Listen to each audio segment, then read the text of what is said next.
Hey everyone.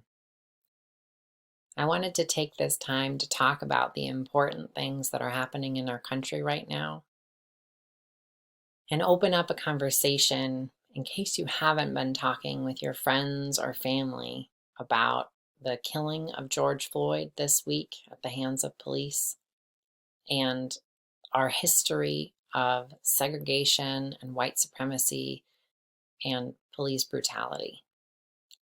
These are conversations that are really hard to have and really important that we do have. We have to understand how our country was formed to understand how to dismantle those systems of oppression. So this is a story that I wanted to share about two children grappling with the result of police brutality against a Black person. This is called Something Happened in Our Town. Something bad happened in our town.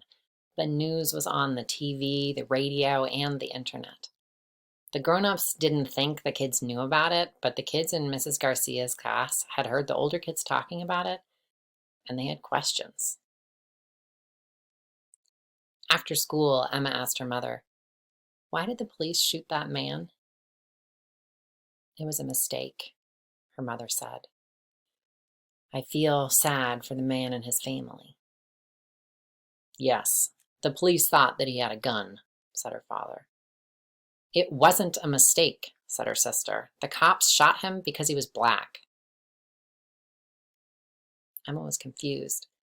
"He is brown, not Black," said Emma. "Some Black people have dark brown skin and some have light brown skin," said her father. Black usually means African American in the US, and typically some or many of their ancestors were brought here from Africa as slaves. "I know what a slave is," said Emma. "That's when you have to do whatever the other person says." "Yes." Slaves had to do whatever white people told them to do.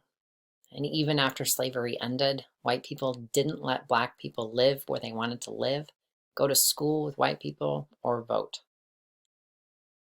Who are white people? White people came here from places in Europe or Russia or other countries. We are white, even though our skin looks light tan. "Did our family do those bad things?" asked Emma. "Yes," answered her mother. "Back then, many white people thought that they were better than Black people, even though it wasn't true." Liz added, "Some people still think that most Black men and boys are dangerous, even though they're not." "Was the man that got shot dangerous?" asked Emma. "No," her mother said. "Shooting him was a mistake. But it was a mistake that is part of a pattern." "Like the pattern of my blanket?" Emma asked. "Yes, but this pattern is being nice to white people and mean to Black people. It is an unfair pattern." "Suppose you had a birthday party, invited everyone in your class except for the Black kids," her mother said. "How would that make the Black kids feel?" "They would be sad," Emma said, "or mad." "And you would be missing out because you never know who's going to be your best friend," said Liz. "And you can help others be fair," said her mother. "Like telling Anna to stop teasing Ling about her name?" asked Emma. And her mother gave her a hug and said yes, just like that. In another house, Josh asked his mother, "Can police go to jail?" "Yes," said his mother. "Why do you ask?" "That white policeman who shot the Black man," said Josh. "Will he go to jail?" "What he did was wrong," said his mother. "But he won't go to jail," said his father. "Why not?" asked Josh. "Cops stick up for each other," said Josh's brother Malcolm, "and they don't like Black men." Josh was confused. "Why not? Some police are Black." "You're right," said her mother. Uncle James is a police officer, and so is my friend in Kenya. There are many cops, black and white, who make good choices. But his father said, but we can't always count on them to do what is right. Malcolm added, I could get stopped by the police just because I'm black, even if I don't do anything wrong. That's not fair, Josh said. What if it was a white man in the car? Would the police have shot him? They probably wouldn't even have stopped his car, said his father. Sometimes white people are treated better than black people, said his mother. But it's not right. People should all be treated fairly. Josh's mother gave him a hug. We are proud of who we are. Harriet Tubman, Martin Luther King Jr., and Nelson Mandela were strong and brave black leaders. They showed us that we can stand up for our rights and set good examples for others.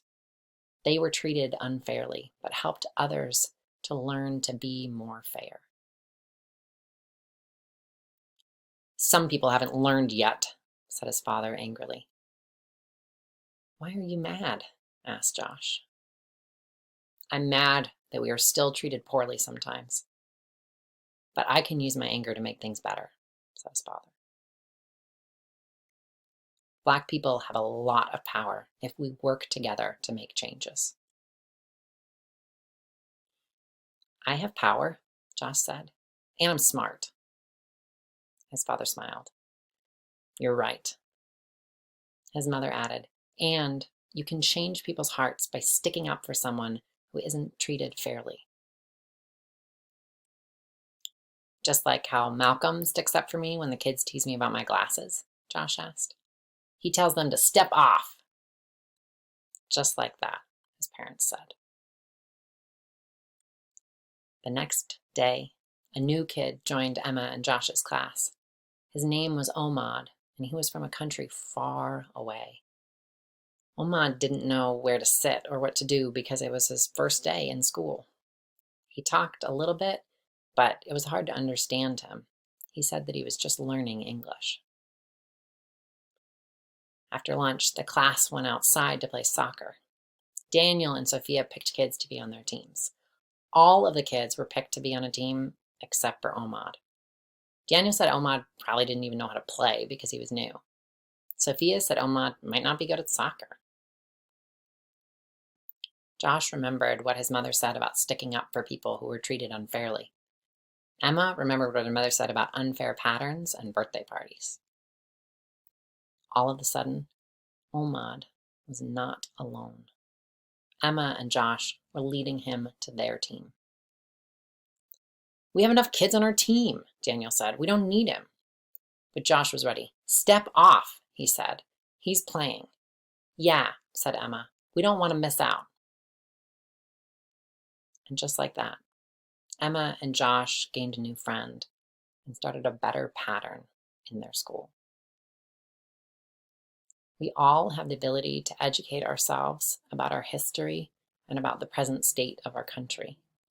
And we all have the ability to make things more fair in our own circles.